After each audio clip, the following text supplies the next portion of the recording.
I did the Vulture many years ago. He was one of Spider-Man's first villains. And I like the idea of somebody who is not very muscular, but who has the ability to fly and is strong enough to do what has to be done.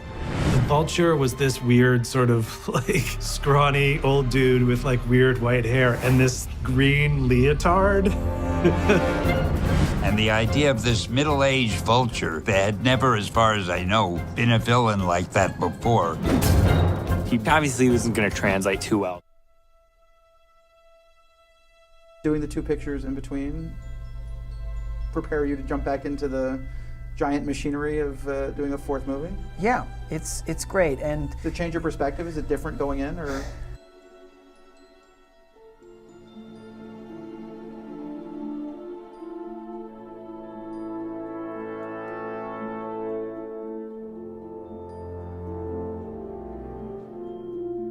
Sam and myself, Sam Raimi, the director, we have a certain banter or dynamic that's fun and funny, and I love collaborating with him. So there's some familiarity that I really love, and also I like the new and okay, how do we press this? How do we make it more exciting, more fun? How do we evolve the character and make it a rich story? And how do I make it interesting for myself to go do something else, you know?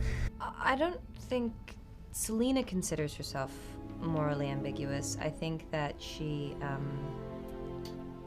actually fairly consistent with her morals. They're known to her, and they make sense to her, and she doesn't feel that she has to answer to anyone. So she certainly, it's hard to predict what she's going to do, but if you were inside of her head, it all makes sense. I'm gonna try and make it more intimate, find the heart of what made Spider-Man great originally in the comic books.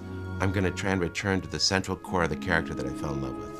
And in that way, I'll try and make it better. Try and make it the best of the bunch. Sam was very much, Sam Raimi, and he was very open about that, was very much a work in progress.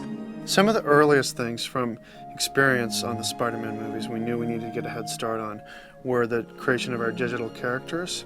And we again worked with the Institute of Creative Technology and Paul Debevic's group there to capture our actors.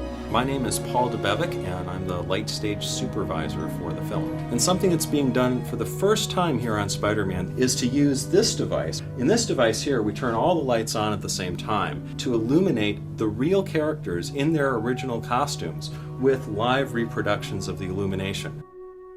His eyes. I mean, those eyes are so powerful. He doesn't really have to do much, you know, and whatever his own life experiences has given him, it's given him such a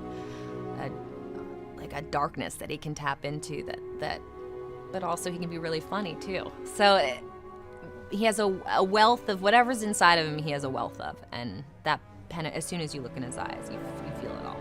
And like handle it in a childish way, and then sometimes in a very adult way. He just embodied both things and so well. Device here, we turn all the lights on at the same time to illuminate the real characters in their original costumes with live reproductions of the illumination. Diamond number 6, St. Peter's, half a second.